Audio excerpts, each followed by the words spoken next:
ఏం వంటలు చేశారు బిగ్ బాస్ హౌస్ లో? ఓ చాలా చేశానండి బాబు.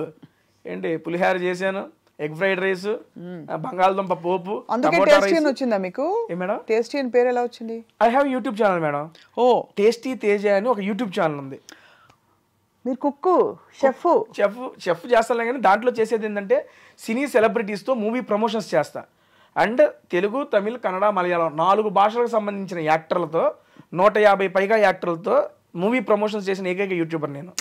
ఫుడ్ వీడియోస్తో, అసలు ఫుడ్ వీడియోస్తో. మీ ఇంటర్వ్యూస్ అవన్నీ నేను కంపేర్ చేసుకోనండి, ఎందుకంటే మీరు చాలా మందిని చేసేసి ఉంటారు. అలా అని కాదు కానీ ఒక ఫుడ్ వీడియోతో డిఫరెంట్ సెక్షన్ ఆఫ్ డైరెక్టర్స్ కానీ, యాక్టర్స్ కానీ, కమెడియన్స్ కానీ, మ్యూజిక్ డైరెక్టర్స్ కానీ, సింగర్స్ని కానీ మన తెలుగు ఇండస్ట్రీలో ఆల్మోస్ట్ నేను ఇప్పుడు దాకా 90+ మూవీస్ని ప్రమోట్ చేశా. ఫుడ్ వీడియోస్ అంటే ఎలాంటి ఫుడ్ వీడియోస్ మీకు ఏం నచ్చుతుంది? నేను అంటే వాళ్ళతో కూర్చుని, ఇప్పుడు నేను ఇక్కడ ఉన్నా కదా, నా పక్కన ఇంకో సెలబ్రిటీ, హీరో, హీరోయిన్, హోటల్కి వెళ్తాం, మేము ముగ్గురు కలిసి రెస్టారెంట్కి వెళ్ళిపోతాం. రెస్టారెంట్కి వెళ్ళి ఆ రెస్టారెంట్లో ఏంటి వెరైటీస్ ఆఫ్ ఫుడ్ అని మేము ముగ్గురు కలిసి టేస్ట్ చేస్తూ తినుకుంటూ we will chit chat about the movie, about their personal life. భలే సూపర్ ఐడియా, భలే మీకు వర్కౌట్ అయిపోయింది. టాలెంట్ ఎలా వచ్చింది తేజ మీకు ఆ ఇన్స్పిరేషన్? బేసిక్గా నేను జబర్దస్త్లో అదిరే అభి గారు నాకు ఫస్ట్ అవకాశం ఇచ్చారండి. దాంట్లో అన్న టీంలో నేను జస్ట్ 9వ వాడిగా 8వ వాడిగా ఎంటర్ అయ్యాను. ఒక 2 years 3 years టైం పట్టింది నాకంటూ. ఒరే తేజ అనేవాడు ఒకటి చేస్తున్నాడు అంటారా. 2016లో వెళ్ళాను నేను అభి అన్న దగ్గరికి. నాకు 2018లో తేజ వీడు ఒకడు ఉన్నాడు అని చెప్పి జనాలకు తెలిసింది. 2 సంవత్సరాలు టైం పట్టింది జనాలకు తెలియడానికి. అరే ఒక టీంలో ఉన్నానని తెలియడానికే 2 సంవత్సరాలు టైం పడితే నాకు ఒక ఇండివిజువల్ ఐడెంటిటీ రావడానికి ఇంకెన్ని సంవత్సరాలు టైం పట్టిద్ది. ఆ టైంలో నేను జాబ్ చేస్తూ ఉన్నా. నేను TCSలో సాఫ్ట్వేర్ ఎంప్లాయీ జాబ్ చేస్తూ అభియాన్ దగ్గర జబర్దస్త్ స్కిట్లు చేస్తూ మేనేజ్ చేసేవాడిని. నాకంటూ ఒక ఇండివిజువల్ ఐడెంటిటీ రావాలి, ఏం చేయాలి ఆలోచనతో అప్పుడే యూట్యూబ్ బూమ్ గట్టిగా ఉంది. అంటే ముందు నుంచి ఉంది, మాకు అప్పుడే రిలీజ్ అయ్యాం. అప్పుడు మా జబర్దస్త్లో మహిదర్ అని ఉన్నాడు. అరే యూట్యూబ్ చేసుకోవడం మంచిగా ఉంటుంది అంటే, సరే యూట్యూబ్ చేద్దాం, ఏం పెట్టచ్చు కంటెంట్ అంటే, మనకి ఫుడ్ అంటే బాగా ఇంట్రెస్ట్ అండ్ ఫుడ్ వీడియోస్ చేద్దాము అనే సెన్స్ వచ్చింది. నేను ఒక్కడనే కూర్చొని ఫుడ్ తినుకుంటూ ఉంటే ఎవరు చూస్తారు? నాతో పాటు ఏదైనా కంపెనీ సరదాగా ఫ్రెండ్స్తో వెళ్ళినప్పుడు నవ్వుకుంటూ తింటూ ఉంటాం కాబట్టి నా ఫ్రెండ్స్తోనే స్టార్ట్ చేశా. జబర్దస్త్ యాక్టర్లతో రా మన ఇద్దరం పోయి తిందాం సరదాగా అని చెప్పి కెమెరా పెట్టేవాడిని. అన్నం తింటా ఉండేవాళ్ళు, మాట్లాడుకుంటాం. అవి పెట్టేశాను.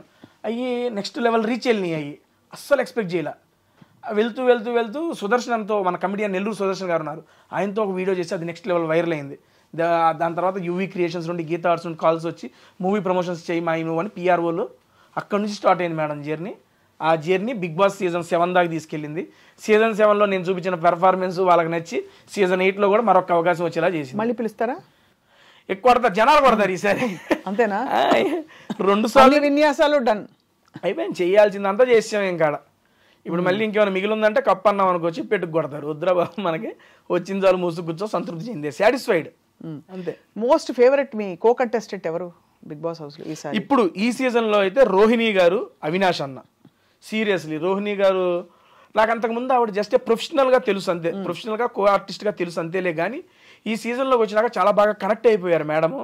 అండ్ చాలా అవమానాలు ఫేస్ చేశారు హౌస్లో. వాటన్నిటిని తట్టుకొని నిలబడి ఎవరైతే నువ్వు ఆడలేవు చెయ్యలేవు అన్నారో వాళ్ళ మీద గెలిచి చూపించి మొత్తం అందరికీ ఒక ఇన్స్పిరేషన్గా నిలిచారు. అవమానాలు అంటే ఎలాంటివి? ఫర్ ఎగ్జాంపుల్ మీ దృష్టిలో అవమానం అంటే ఏంటి? నువ్వు ఆడలేవు, నువ్వు చెయ్యలేవు, నువ్వు పరిగెత్తలేవు, you are zero in the game, who are you to ask me. నువ్వు పోయినసారి వెళ్ళి నువ్వు టీవీలో సీజన్లో వెళ్ళి సీజన్లో కూడా నువ్వు కనపడం కూడా కనపడలేదు, నువ్వేం చేసావో అర్థమవుతుందని చెప్పి అన్ని మాటలు అన్నారు ఆవిడ్ని. కానీ అలా మిమ్మల్ని అంటే మీరు హర్ట్ అవుతారా? ఆబ్వియస్లీ హర్ట్ అవుతాం కదండి. అవుతాం. బట్ దాన్ని ఎలా తమాయించుకుంటారు? అక్కడ ఏమని చెప్పుకుంటారు? లేదు అహంకారం ఉండకూడదు, ఎవరన్నా ఒక మాట అన్నా కూడా మనం పడాలి అనే ఒక వ్యక్తిత్వ వికాస పుస్తకం తెచ్చుకుంటారా లోపల? లేక ఎవరైనా అంటే ఆబ్వియస్లీ మనం అనగలిగి మన దగ్గర మాట ఉంటే మనం చెబుతామండి. ఒకవేళ మనం చెప్పినా అర్థం కానప్పుడు అప్పుడు బాధ వచ్చింది. ఇప్పుడు తను కూడా ఆ మాటలన్నీ తీసుకున్నప్పుడు తను ఫైట్ చేసింది, కానీ అది ఎంత ఫైట్ చేసినా ఉండిపోద్దిగా ఆ బాధ అనేది. ఆ బాధని రెప్లిగా పెట్టి ఒక విజయం ఇచ్చింది ఆవిడికి. నేను ఆల్రెడీ హౌస్లో కూడా చెప్పాను, నాగార్జున గారితో చెప్పాను. ఆవిడ గెలిచినప్పుడు ఆ గెలుపును చూసి నా కళ్ళంటే నీళ్ళు వచ్చినాయి. బిగ్ బాస్లో ఇంతటి గొప్ప విజయం నాకు ఇప్పుడు లైవ్లో 2 గంటల పాటు మేడం. గేమ్ ఏంటంటే ఒక సీసా ఉండిద్ది. సీసా ఇన్ ద సెన్స్ ఇదేంటి ఊగుతారు మేడం, ఏంటిది? సీసా. సీసా అదేనా? పైకి కిందకి. ఈ పక్కనేమో ఒక కాలుతో బ్యాలెన్స్ చేయాలి, ఆ పక్కనేమో కుండలో ఇసుక పెట్టుకొని ఉంటారు, అది బ్యాలెన్స్ చేయాలి. నేను, రోహిణి గారు, ఇంకొక అబ్బాయి పృథ్వీ, ముగ్గురు ఉంచును. నేను ఒక అరగంట 40 నిమిషాల్లో నేను పడిపోయా.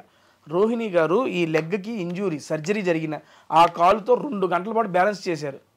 తనకి స్ట్రెంగ్త్ ఏమీ కాదు, ఓన్లీ విల్ పవర్. వాళ్ళు నన్ను అన్నారు వాళ్ళ మీద గెలవాలనే పంతంతో గెలిచి చూపించారు. అందుకని నాకు అసలు దెబ్బంటే ఆవిడ మీద ఉన్న ఒపీనియన్ మారిపోయింది. దాని ఇదిరా గెలుపంటే అనిపించింది. ఒకవేళ అలా ఆడుతూ ఆడుతూ కింద పడిపోతే అవుట్. అంటే నేను ఎందుకు అడుగుతున్నానంటే అంత కొని తెచ్చి పెట్టుకునే ఇలాంటి, అంటే మనకి జీవితంలో ఏదో పనికొస్తాయి అనే ఒక కారణంతో ఇలాంటి టెస్టులు పెడతారా బిగ్ బాస్లో? మేడం మీకు ఎలా అర్థమైంది బిగ్ బాస్ అసలు? బిగ్ బాస్ అనేది నాకు పర్సనల్గా ఏంటంటే మేడం ఎమోషన్స్ కంట్రోల్. నేను హౌస్లో కూడా చాలాసార్లు చెప్పాను, మన ఎమోషన్స్ని కంట్రోల్ చేసుకోగలగాలి. రియల్ లైఫ్లో కానీ ఏది ఎక్స్ట్రీమ్ ఉండకూడదు, ఏది తక్కువ ఉండకూడదు. ఎమోషన్స్ అనేవి ఎప్పుడు కంట్రోల్లో ఉండాలి. ఎమోషన్స్ కంట్రోల్లో ఉంటేనే మన ఆలోచనలు మన ఆధీనంలో ఉంటాయి. ఇప్పుడు పీక్స్కి వెళ్ళినా కూడా కోపంలో కొన్ని డెసిషన్స్ తీసుకుంటాం, అది అప్పుడు కరెక్ట్ అనిపించచ్చు, తర్వాత తప్పు ఉండొచ్చు. మనం కృంగిపోయి అటువంటి టైంలో తీసుకుని ఉంటాం, అది తప్పే ఉండొచ్చు. అదే ఎమోషన్స్ని ఎప్పుడు మన కంట్రోల్లో పెట్టుకున్నాం అనుకోండి, it is purely my personal opinion, మన కంట్రోల్లో పెట్టుకున్నాం అనుకోండి, మన ఆలోచనలు కూడా మన యొక్క ఆధీనంలో ఉంటుంది అనేది నేను నమ్ముతా. అలాంటి పర్సనాలిటీ డెవలప్మెంట్ గురించి కానీ, మన క్యారెక్టర్ల గురించి కానీ, ఈ రకంగా వీటన్నిటికీ మనం ఏంటి అనేది, ఇప్పుడు ఒక సీజన్కి వెళ్ళిన ఒక బిగ్ బాస్ కంటెస్టెంట్ ఒక జర్నీ చూసేస్తే వాడేంటి, ఎలా ఉంటాడు, ఎలాంటి వాడు అని చెప్పి ఆ వెళ్ళిన వ్యక్తికి తెలిసిద్ది, చూసే జనాలకి తెలిసిద్ది. ఇది పూర్తిగా A to Z. What is Teja అంటే జస్ట్ సీజన్ 7, సీజన్ 8 మనకు కూడా తెలిసిద్ది. ఎందుకంటే మనకు తెలియని సిచ్యువేషన్స్లో ఉంటాం ఇంట్లో. అటువంటి సిచ్యువేషన్లో మనం ఎలా ఆలోచిస్తాం, మన మైండ్ ఎలా ఆలోచించిద్ది, దానికి మనం ఎలా, ఒకవేళ వచ్చిన దాన్ని మనం ఎలా తీసుకోగలం, రిప్లై ఎలా ఇవ్వగలం, వీటన్నిటిని ఏంటి మీ ఈ మొత్తం ఎక్స్పీరియన్స్లో మీరు తెలుసుకున్న, మీరు చిన్నవారే కాబట్టి మీ జీవితంలో మీరు తెలుసుకున్న most important thing in life ఏమిటి తేజ? చెప్పేగా ఈ 3 నేర్చుకున్నాను బిగ్ బాస్. నేను ఫస్ట్ చెప్పే కదా, ఇవి చెబితే చెబుతారులే, నేను రియల్గా ఎక్స్పీరియన్స్ చేసి ఈ 3టిని లైఫ్లో ఇంప్లిమెంట్ చేస్తున్నా. ఒకటి మొహమాట పడకూడదు, అందరినీ సాటిస్ఫై చేయాలని చెప్పి ఎప్పుడు చూడకూడదు. ఎందుకంటే అందరూ మనుషులు, అందరికీ ఒకేలాగా అర్థమైందని లేదు. నెక్స్ట్ ఇంకోటి, వచ్చిన దాంతో సంతృప్తి చెందు, ఇంకో దానికి ప్రయత్నించు. రాలేదని చెప్పి ఎక్కువ దాని గురించి బాధపడకు. సీరియస్లీ లాస్ట్ టైము మా అమ్మ రాలేదని చెప్పి నేను పెట్టేసుకున్నా మనసులో, నాకు ఉండిపోయింది. నేను 9 వారాలు ఉన్నా, నా ఇదికి నాకు చాలా ఎక్కువ అది. దాన్ని నేను 9 వారాలు ఉన్నా కదా అని తీసుకోకుండా అమ్మ రాలేదు కదా అనే పట్టుకొని నన్ను నేను చాలా ఇదైపోయా. అలాగే ఈ సీజన్లో అమ్మ రావాలని ఒకటే పెట్టుకుని అమ్మ వచ్చేసింది, ఇంకా టాప్ 5కి వెళ్ళలేదు, కప్పు కొట్టలేదని పెట్టుకోలే. అమ్మ వచ్చింది, చాలు మూసుకో, నీకు ఇది చాలు, ఎక్కువ ఎక్స్పెక్ట్ చేయకు. నాకు నేను చెప్పుకున్నా, ఐఎమ్ ఫ్రీ బర్డ్, చాలా హ్యాపీగా ఉన్నా. హ్యాపీగా ఉన్నారు? మీ వీడియోస్ కంటిన్యూ అవుతున్నాయా? హ్యాపీగా. నేను నిన్నగాక మొన్నే వచ్చాను, ఇంకా స్టార్ట్ చేయాలి వీడియో ఏమి. రేపు అమ్మతోనే ఫస్ట్ వీడియో చేస్తున్నా.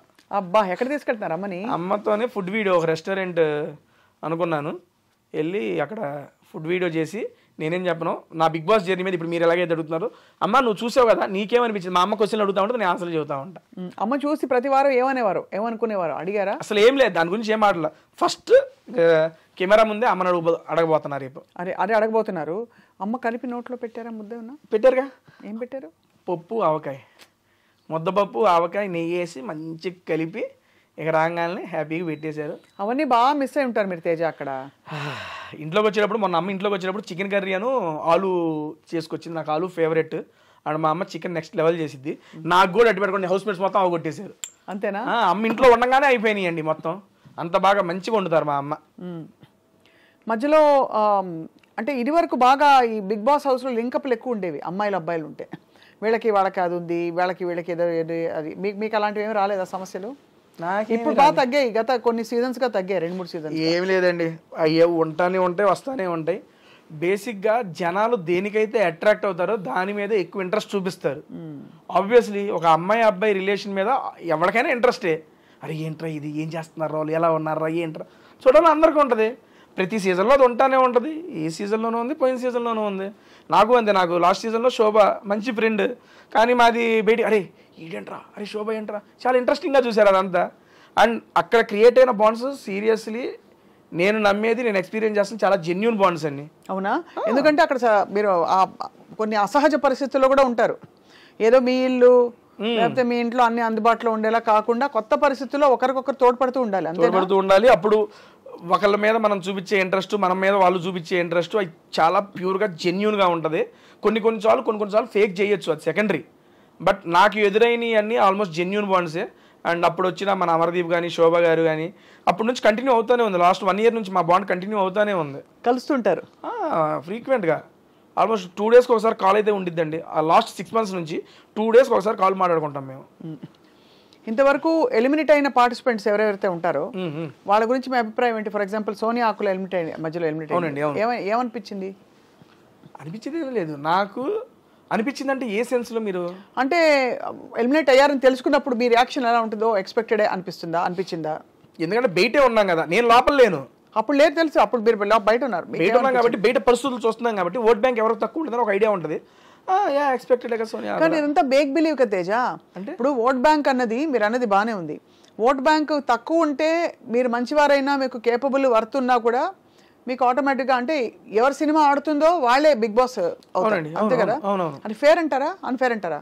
ఒకటండి, ఇప్పుడు బిగ్ బాస్ లాంటి షో జనాల మీద, జనాల యొక్క ఓటింగ్ మీద డిపెండ్ అయ్యి ఉంటుంది అని చెప్పినప్పుడు చెప్తున్నా, నాకన్నా తోపుగా ఆడేవాళ్ళు నాకన్నా ముందు వెళ్ళిపోయిన వాళ్ళు ఉన్నారు. I accept it. అండ్ నాకన్నా తక్కువ ఆడేవాళ్ళు ఇంకా హౌస్లోనూ ఉన్నారు. I accept it. కానీ అదే చెప్తున్నా, ఆడటం అంటే ఓన్లీ గేమ్లు ఆడటం కాదు. బిగ్ బాస్ లోపల అడుగుపెట్టిన దగ్గర నుంచి మనం చూసే చూపు, చెప్పే మాట, చేసే కవలికలో మనం గెస్చర్స్ ప్రతిదీ ఇంపార్టెంటే. ఏ పాయింట్ ఆఫ్ వ్యూలో ఏ మనిషి ఎలాగ జనాలకు నచ్చుతారో మనకు తెలియదు. వాళ్ళకి నచ్చిన వాళ్ళని, మేము వీళ్ళని చూడాలి అనుకుంటున్న వాళ్ళని ఇంట్లో అడ్డు పెట్టుకుంటారు. ఇది అవసరం లేదురా మాకు అనగానే లాగి తీసి బయటేస్తారు అంతే. జనాలకి ఎందుకు నచ్చుతామో మనకు తెలియదు. దానికి లాజిక్ లేదు, ఆల్గోరిథం లేదు. లేదండి, మీరు మంచితనంగా ఉన్నా మీరు బోర్ కొట్టేయచ్చు, మీరు రెబెల్ గా రెక్లెస్ గా ఉన్నా కూడా మీరు బాగున్నారు నచ్చచ్చు. మీరు మీరులా ఉండడం ముఖ్యం అంతే అంతే. నువ్వులాగుండు, అది జనాలకు నచ్చితే ఉంచుతారు, లేదా లాగి బయటేస్తారు. అయ్యో బయటేశారు కదా, అయ్యో నన్ను వేసారు ఏంద్రా బయట అనుకోకుండా దానివల్ల ఏమైనా నేర్చుకుంటే అది ఇంప్లిమెంట్ చేయి, లేదు నేను ఇంతే అంటే కంటిన్యూ చేయి అంతే. తేజ, మొత్తం ఈ వ్యవహారంలో as your going through the whole thing, ఇంటిని మిస్ అయ్యి, మొబైల్ ఫోన్ని మిస్ అయ్యి, ఫ్రెండ్స్ని మిస్ అయిన సందర్భాలు ఏలే మేడం. ఎంత వయసు వచ్చింది, ఫోన్లు మిస్లింగ్ ఏం ఉండవు మేడం. అంతేనా? హ్యాపీగా ఎంజాయ్ చేశా నేను. ఈ season 8 కన్నా season 7 దారుణంగా ఎంజాయ్ చేశా. ఎందుకంటే ఫస్ట్ టైం ఎంట్రీ కదా లోపలికి. ఇళ్ళందరూ కొత్త. ఎలా ఉంటుంది లోపల ఇల్లు? బ్రహ్మాండంగా ఉండదు అన్ని. నేను ఎప్పుడు టీవీలో చూస్తాం కదా, ఎందుకంటే నాలాంటి వాడికి బిగ్ బాస్ అవకాశం రావడం అనేది నేను ఒక అదృష్టంగా భావిస్తాను. అది నేనేంటండి యూట్యూబ్లో వీడియోలు చేసుకునేవాడిని, జాబ్ సాయంత్రం వెళ్ళి జాబ్ చేసుకొని రాత్రి వీడియోలు చేసుకొని చూసుకునేవాడిని. అరే యూట్యూబర్ గాడివి, నీకు కూడా బిగ్ బాస్ ఛాన్స్ వచ్చిందే అని నేనే 2-3 సార్లు గిల్లుకున్నా ఫస్ట్ టైం వచ్చినప్పుడు. ఎందుకంటే season 4, 5 నేను ఇంట్లో కూర్చొని మా అమ్మాలతో చూసేవాడిని. అమ్మ నేను చూసేవాడిని. మా నాన్నకి ఇష్టం లేదు చూడ, అరే కొట్టుకుంటా ఉంటారు దాన్ని చూస్తాం ఏంట్రా అనేవాడు. సర్లే ఏదో ఫ్యామిలీ వీక్ వచ్చింది. ఫ్యామిలీ వీక్ వచ్చినప్పుడు నేను మా అమ్మతో, అమ్మ నేను అలా వెళ్తే బిగ్ బాస్కి నువ్వు వస్తావా ఫ్యామిలీ వీక్లో అంటే, మా నాన్న నవ్వేవాడు పక్కన నుంచి.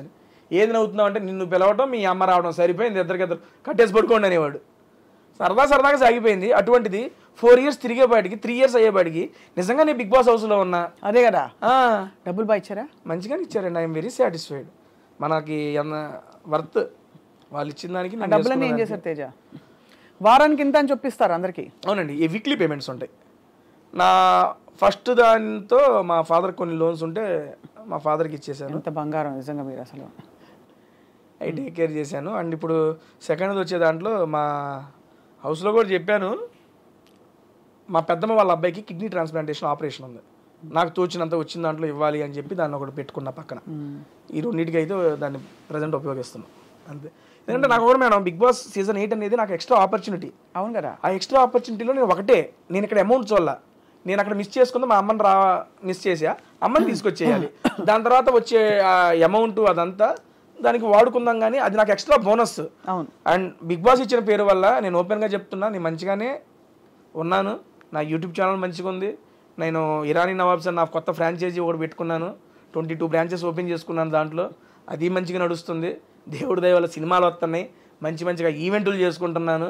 అందుకని బిగ్ బాస్ ద్వారా వచ్చిన అమౌంట్ నాకు దాన్ని యూజ్ చేసుకుంటా. నేను ఇవి కాపాడుకుంటే చాలు నాకు. ఇరానీ నవాబ్స్లో ఏమేమి చేస్తారు?